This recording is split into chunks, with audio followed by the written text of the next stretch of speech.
Muli, magandang hapon Pilipinas. Ako pa rin po inyong kasama, Eli Saludar. Ito po ang inyong kaibigan dito sa programa Iparas kay Paras, former Secretary Jing Paras. Bumabati ng magandang hapon po sa inyo lahat, mga kababayan. At magandang araw naman mula sa inyong lingkod, Ado Paglinawan, nagpupugay ng isang good day to all. Mga kababayan, katatapos lang po ang barangay election at of course, maraming nagwagi, maraming rin natatalo.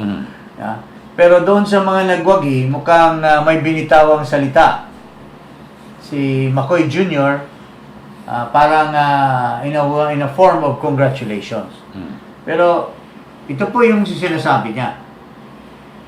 Pero sa halip na sinasabi niya ito, parang hindi natablan ang mga tao. On the contrary, ang ating mga kababayan ay pinagtatawanan siya o kaya gumagawa ng pabiro sa kanya. Ridicule. Ito sinasabi niya, Marcos hinikayat ang mga nanalo sa barangay SK election na maging tapat. Maging tapat daw ang pero ang response ng karamihan dito sa kanyang speech, makikita natin sa Daily Inquirer at sa mga iba pa. At ito lang nakalap natin ay ating pakinggan at ating basahin. Kung gaano ba ka-respetado pa itong McCoy Jr. sa ating mga kababayan. Okay. Binabati ko ang lahat ng mga bago at muling nahalal ng barangay at SK official. Napakahalaga po ng inyong papel sa ating lipunan. Maging tapat po tayo sa lahat ng oras. Lagi po nating unahin ang kapakanan ng sambayanan, sapagkat sila po ang dahilan kung bakit nais nating magsilbi sa bayan. So, unahin ang pagkapakanan ng sambayanan. Unahin ang pagkapanan ng bayan at Huwag kayo mag-abroad. At maging tapat ka sa inyong tungkulin. Yan, sige. Okay. Unang-una, huwag kayong mag-travel, mga kababayan. Huwag kayong maging corrupt. Huwag nyo ibenta yung inyong barangay sa Amerika. Yun dapat. Pero tingnan mo yung mga reaksyon ng ating mga kababayan. Isa-isahin natin basahin. Sa inquirer.net ba yan? Ayan, okay. Sige. Ayan, galing kay Myra INSG. Coming from you? Ha ha ha ha. Ito. Galing kay Tadios MD. Be honest, Marcos. Tell us about the IP address the COMELEC sent the election results before counting the ballots. Galing kay Chinky 816. Wow! Ito naman galing kay Rain Sumerais. Walk the talk. Ito pa. Marami ito. Dami. 1,000 na comments. Ikaw naman, Eli. Ito, mula kay Imes. Ikaw ang hindi honest.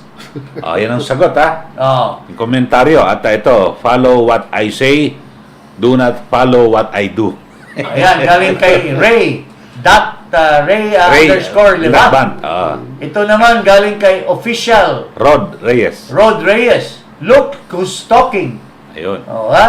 Ito naman galing kay J-Light Saber. Kapal ng gulong ng mo naman. Kapal ng gulong mo naman, Ito naman YS Rio. Coming from you, Joker man kayo. Joker ka man. Bisaya nga. Ito naman, Doviana. Hypocrisy is the best policy. Ito naman, kay RENEE. Correct. Be honest with your taxes. Ito, kay Ems Roy. Knock down. And the famas goes to... Ayan. Ito naman, should start from him. What a joke. Ikaw naman, paring Ado. Basahin mo yung mga iba. Dapat ba? Ako, ano yan? Si Timbao. Naririnig niya kayo. Hindi, kaya. Narinig niya kaya yung sinasabi niya. Narinig niya kaya yung sinasabi niya. Ayun. Kay Jeris Malalay, tapos na yata April Fools, Miss President. Mrs. President. Idilon Nanet, the greatest comedian ever. Or maybe the worst because his joke isn't even funny. At dito naman kay Mano Shoni. Isn't it ironic? Ayan. Alanis. Kanta ni Alanis. Alanis. Ito pa. Sige, Eli. Ito, April Fool's ba today? Kala ko Halloween mula kay FLZ BLMCD. Muna naman kay Bito EST. Huy, ikaw ba? Dapat honest ka rin. Oy. At mula naman kay Ondong Bododong. Baka di niya alam kung yung pagkatao niya. At mula naman kay Noel Bonel, mas nakakatakot pa sinabi niya kumpara sa palabas sa Halloween special dati sa Magandang Gabi, Bayan. Okay. Pero lumilitaw, ni isa man. Ni isa. Walang naniwala. Ibig sabihin, ito ba ang sumasalamin Secretary Jing na parang nawala na yung respeto sa Wala mga na tao? talaga. Pinagtatawanan ka na, Makoy. And nakakalungkot. Naisipin na wala pang Magit isang taon pa lang, di ba? mahigit 1 taon ng 2 buwan pa lamang. Ay, people are already laughing at you, Marcos. People are disrespecting you already. And it's so sad. And I think, look at his face. Ito si Marcos. Look at his face. Kawawa naman.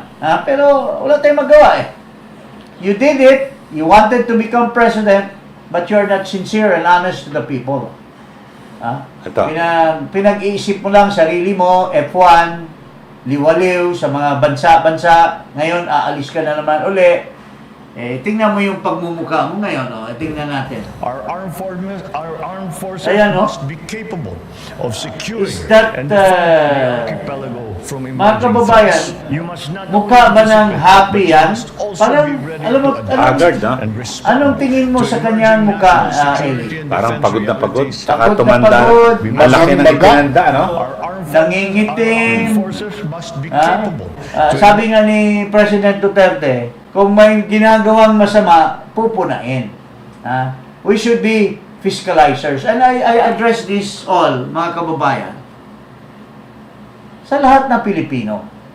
Sa policemen, uulitin natin yung sinasabi ng ating Pangulo, dati na si Pangulong Duterte, sa mga sundalo, sa mga policeman, sa mga teachers, sa mga farmers, accountant, at iba-ibang uri, mga OFWs. Nananawagan po si dating Pangulong Duterte at kami na rin at ang mga maraming social media practitioners, mga vloggers na nanawagan.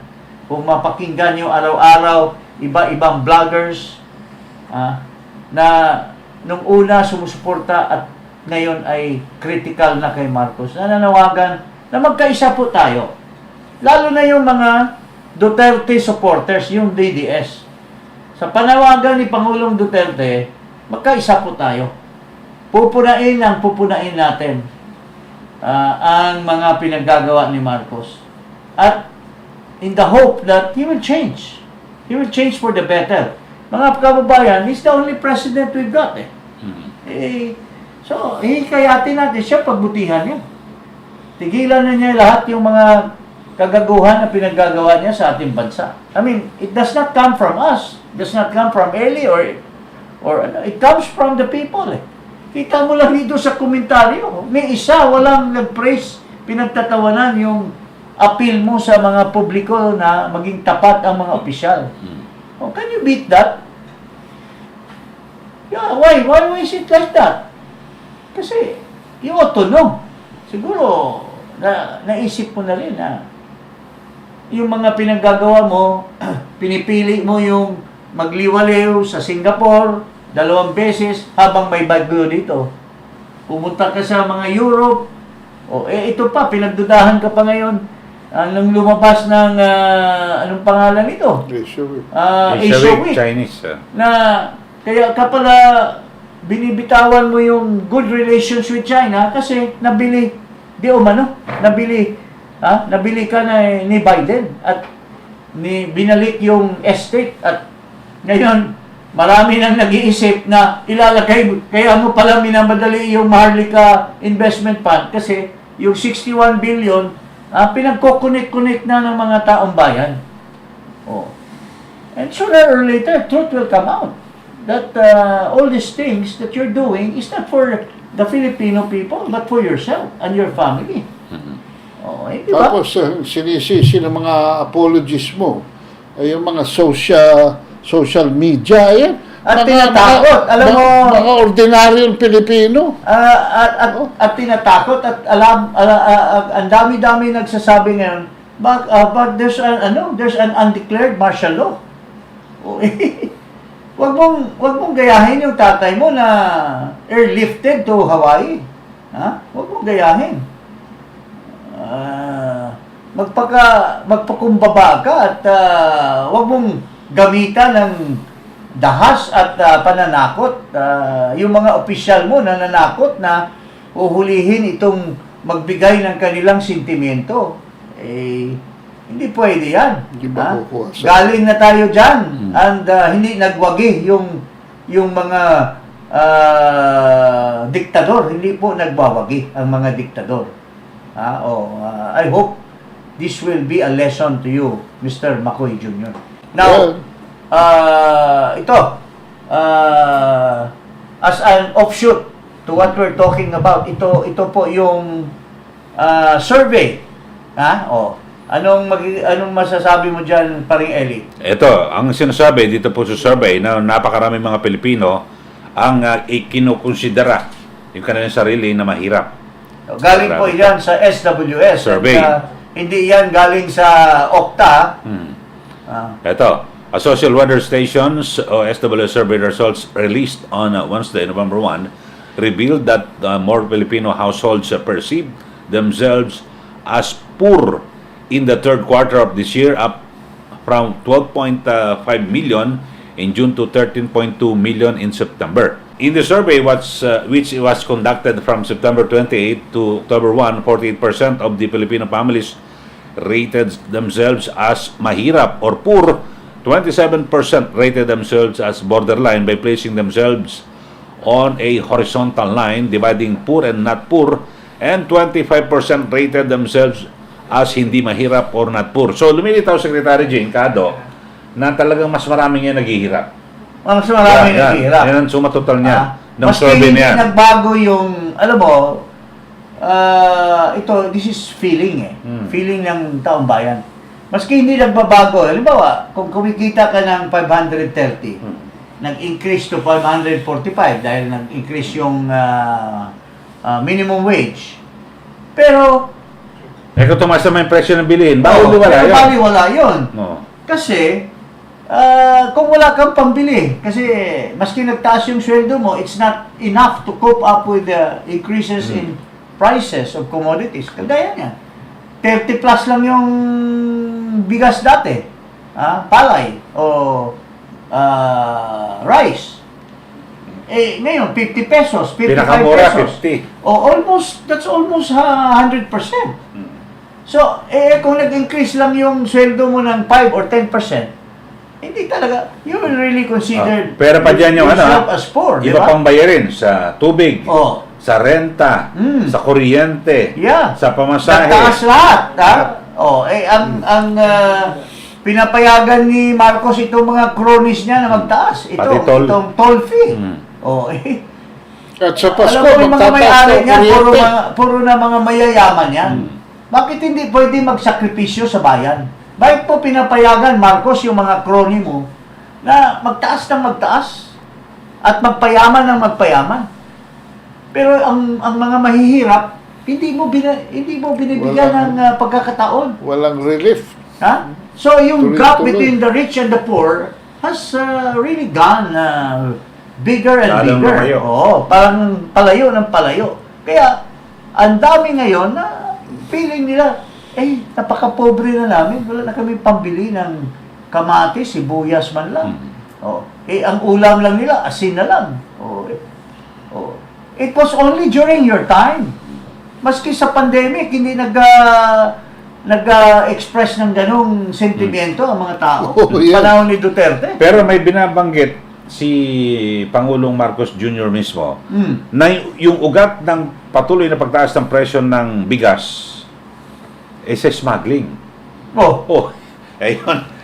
Ako Sa smuggling. Sino ba yung smuggler na? Sino ba yung smuggler? Ito, tingnan mo kung sino. Idudugtong na natin yan, ha? Sino ba yung smuggler? Ito, pakinggan natin si Marcos. Ang punot dulo daw nitong kahirapan ng tao is tumaas ang presyo ng smuggling, bigas. tumaas. Yung sibuyas, hoarding. hoarding. Ito, pakinggan natin to si Marcos. I have just given instructions to the DOJ and the NBI to initiate an investigation into the hoarding, smuggling, price fixing of agricultural commodities.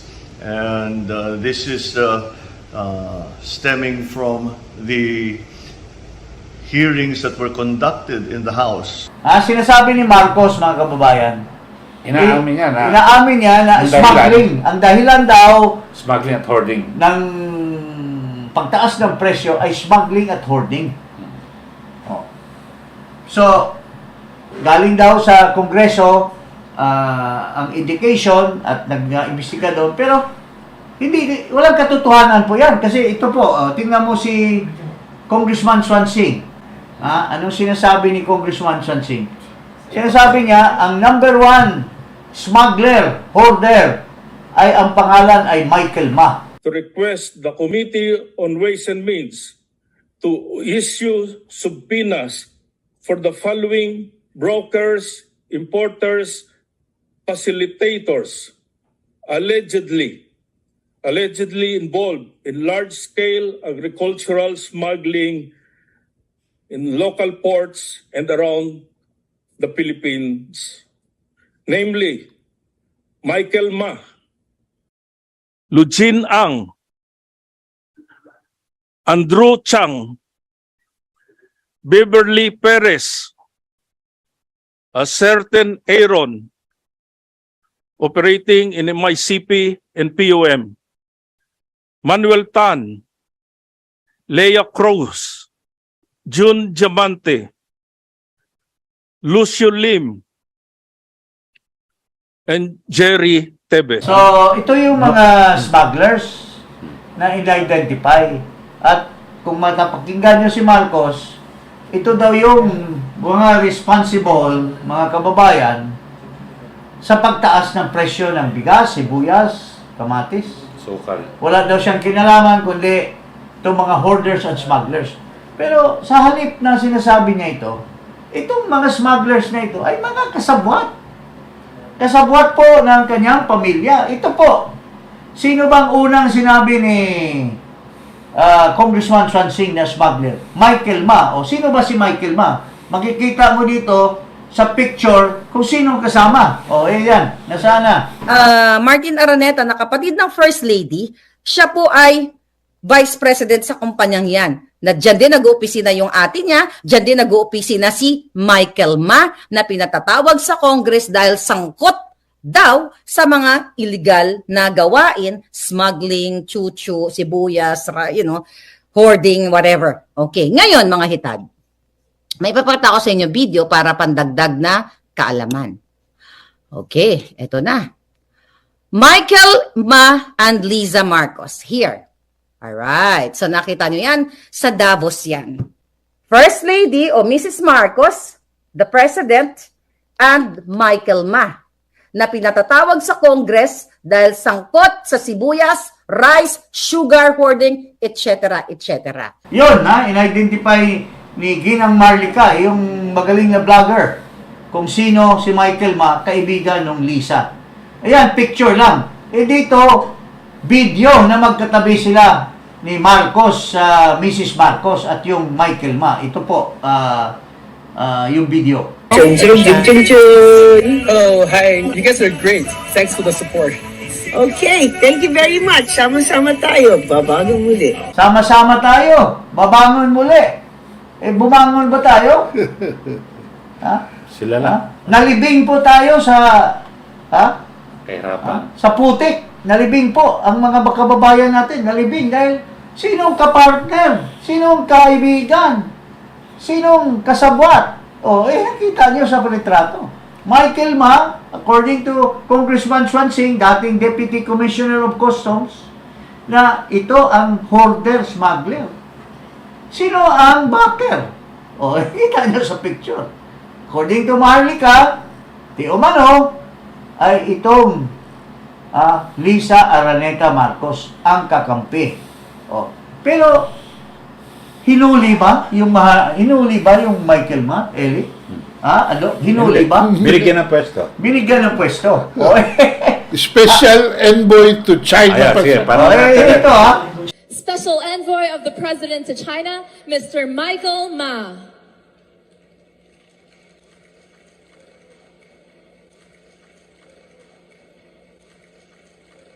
Alam mo, Hindi pwede itanggi. talagang nakakataas ng balahibo. Number 1 is smuggler. Inside job to. Tapos, i-appoint mo. Alam mo na nga na nag-i-smuggle, lalo mo pang pa-ismagilin. Lalo mo pang palakasin yung smuggling kasi binigyan mo ng pwesto. Mayroon pang diplomatic passport yan. In and out yan sa Pilipinas at hindi pwedeng hulihin yan doon sa China kung nagkasala. Kasi Immunity. special envoy, diplomatic immunity yan. So, ganun katindi. Kaya, karapat-dapat lang talagang bumulusok, maging negative ang survey rating nitong si Marcos. Kasi, wala siyang pakialam eh. Smuggler na nga, di umano, in-identify ng isang talagang galing sa loob ng Bureau of Customs, naging congressman ngayon, deputy commissioner dati ng Customs, alam na alam niya kung sino yung smuggler, hindi natitinag si Marcos, hindi natatakot, hindi nahihiya na yung best friend ng kanyang may bahay at partner ng kanyang brother-in-law, di umano, ay in-appoint pa na special envoy to China. Lalo pang mag-i-smuggling yan. Biro mo yan. Is that tama? Tama ba yan, mga kababayan? Anong klaseng presidente ito na mayroon tayo? Ano masasabi niyong dalawa? Well, mukhang palubog na ng palubog ito. Nangihina na. And physically, he looks like he's exhausted also. Physically, he looks like he's wasted himself. At ewan ko kung makakapag-isip pa ng ano yan.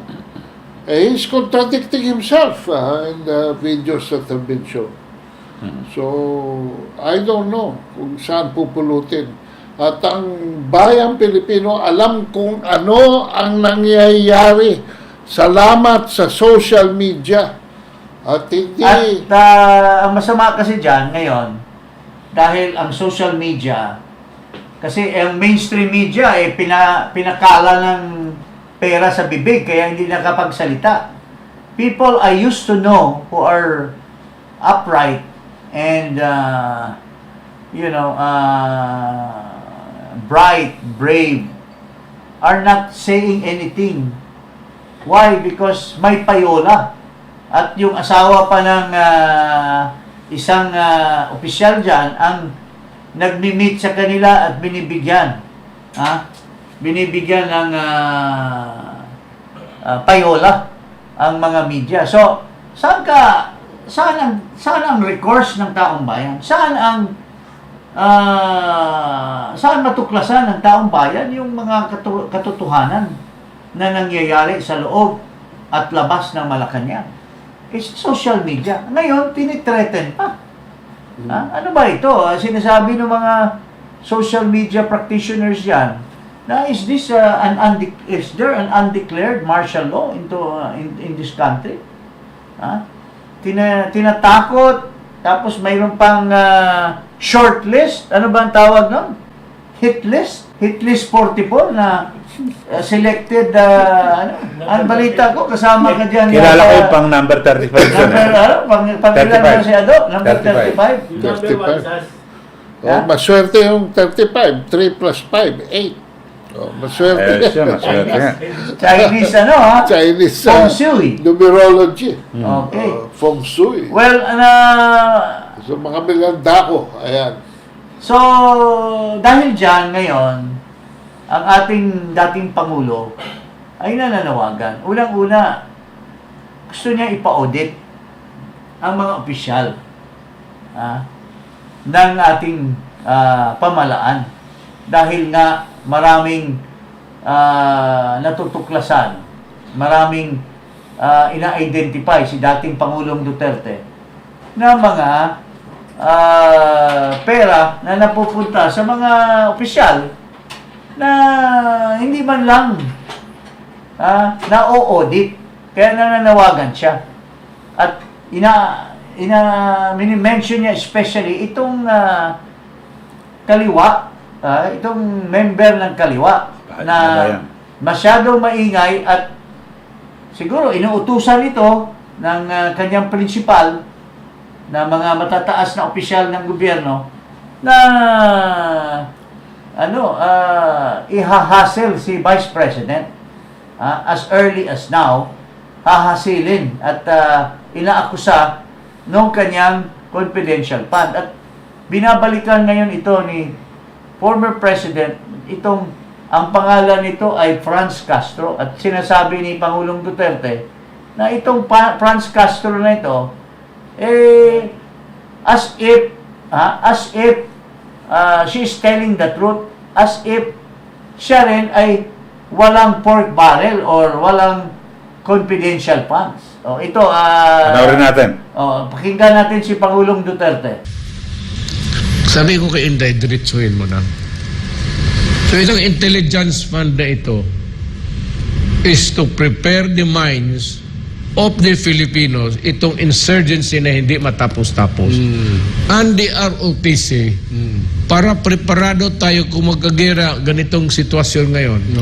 Pag wala tayong sundalo, meron tayong mga bata na who will take care of the respective barangays to help government. Yes.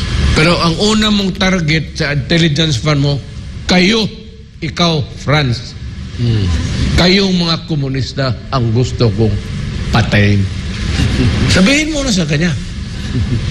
Pero hindi man niya sinabi. Sabi niya, alam mo kasi Paco, sinabi ko, baka iharas na yung mga PMT. Marami yan buong Pilipinas. Ngayon, dahil dyan, sabi ng ating Pangulo, kailangan ma-establish ang PMT or ROTC. Ito po yung hinihikayat ni Ginang Sara Duterte, ating Vice Presidente, na papunduhan dyan sa so-called confidential funds. Para mahinto itong mga komunista. Yang si Franz Castro ay komunista at dapat itong mga komunista ay patayin. Hindi si Franz Castro directly, but ang mga komunista. Meaning to say, ano ba ang stand ng gobyerno sa mga komunista? Di ba may controversial case pa nga na nag-file ang government to declare terrorism, to declare the New People's Army, the NDF, as terrorist. Pero dinismiss ng kaso at komentaryo si anong pangalan nito? Yung Yusek. Pero Badoy. Yusek Badoy. Pero kinulpang atensyon ng Supreme Court. Pero anong punot dulo ng kaso na yan? Because the Department of Justice is filing sa court to declare the communists as terrorist group. So, ngayon, papailan daw ng kaso nitong Franz Castro, si Pangulong Duterte, dahil grave threat daw kasi ipapatay daw siya. Hindi naman siya single out na ipapatay. Yeah? It's the communist. Generalize. Di ba? Ang komunista ang ipapatay. Now, kung miyembro ka ng komunista, Miss Franz Castro, kailangan talagang patayin ang mga komunista kasi they are terrorists. Yan ang logic sa sinasabi ni Pangulong Duterte. So, where is the great threat then? It is in fact a government policy to go against terrorists. Di ba, Eli? Oh. Ang maestro, anong masasabi mo? Anong masasabi mo? Well, you know, where there is smoke, there is fire. No? At hindi na maitatago ito. Bukong-buko na eh. Kaya marami na rin mga nagsusuporta dyan sa yung mga ACT teachers, no? Kay Franz Castro, na isa-isa na rin nawawala sa Alliance of Concerned Teachers dahil nakita nila na yung programa ni Vice President Sara Duterte bilang Secretary of Education, ang kaisa-isang programa ng gobyerno na hindi lang natuloy, it was finished in time for the August opening of classes this year, at it is now in full implementation. Siya lamang po ang kaisa-isang gabinete ni Presidente Marcos Jr. na nagdi-deliver. Kaya nakita ng mga members ng Alliance of Concerned Teachers, isa-isa na rin silang humihiwalay sa Alliance of Concerned Teachers. Ibig mo sabihin, para klaro, the thing speaks for itself. If there is smoke, there is fire, meaning to say na kung may usok, may apoy. May apoy, ibig sabihin, kung may ginagawang overt act itong a certain person na terrorist act, talagang terrorist siya. Yun ang ibig mo sabihin, di ba? So, obvious. At hinihiwalayan na siya ng mga dati supporters. The point of view of former President Duterte, kasi siya ang nakipag-usap sa mga komunista nagpadala siya dahil they wanted peace talk with Joma. Si Joma mismo ang nag-identify nitong mga taong ito, including Franz Castro, as members daw niya yan. Representative. As legal frauds as legal frauds of the National Democratic Front. Hindi na galing kay Pangulong Duterte. Dahil si Pangulong Duterte bilang presidente at siya ang binibigyan ng report ni Bello, ni ni Braganza, in their peace talk, na sinasabi ni Joma na ito yung mga kakampi ko. So, it went into the mind of the president na itong si Franz Castro ay komunista. And in the minds of the military, if you're a communist, if you're a terrorist, hindi ba dapat you are the enemy of the government? So what do you do with the enemy of the government? Sa future, kunin natin yung tape who kills people, who kills ordinary and innocent people. So, is to fight. So, natural lang na i-figure of speech ni Presidente, patayin yan. Kasi they are enemies of the state. Ano masasabi mo, Eli? Eto, sino ba itong yung abogado niya? Ito. Itong si Bayutititi. Si Bayutititi. Ito. Si ang pangalan itong Labinya, Tony. Ito, pakinggan natin yung pinagdadaldal nito. Now, how strong a case does Representative Franz Castro have against former President Duterte? What do you think? Very strong case. Okay.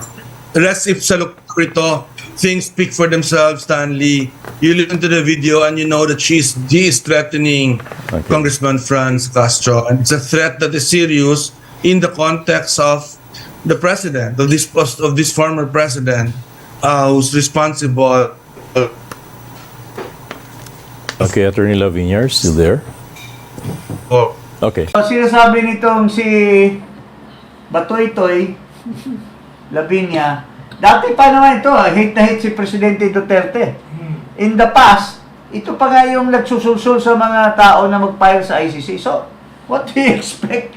What do you expect from this guy? Yung kanyang organization, according to yung ka-Eric, isa din yan sa mga front ng ano yata, allegedly, isa front to NDF.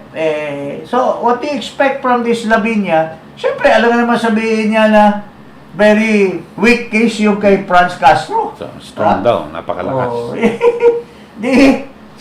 Huwag kayo magpapaliwala dyan kay Batoy-Toy. Kasi, mga kababayan, yan si Lavinia, talagang we don't need a Franz Castro para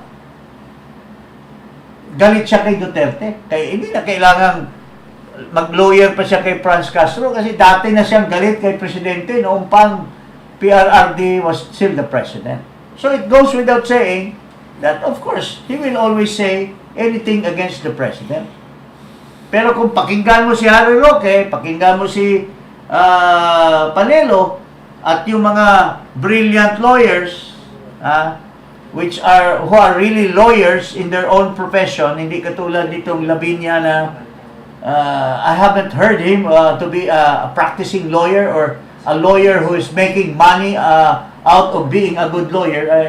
Wala tayong mapapala dyan sa mga daldal niya ni Lavinia, mga kababayan. Okay, so abangan natin kung talagang magiging malakas to yung kasong ito. Well, at, of course. Abangan natin. Kasi wala namang direct threat si Presidente kay Castro. Yun nga, binabagit mo kanina, yung His threat is against pangkalahatan. the movement.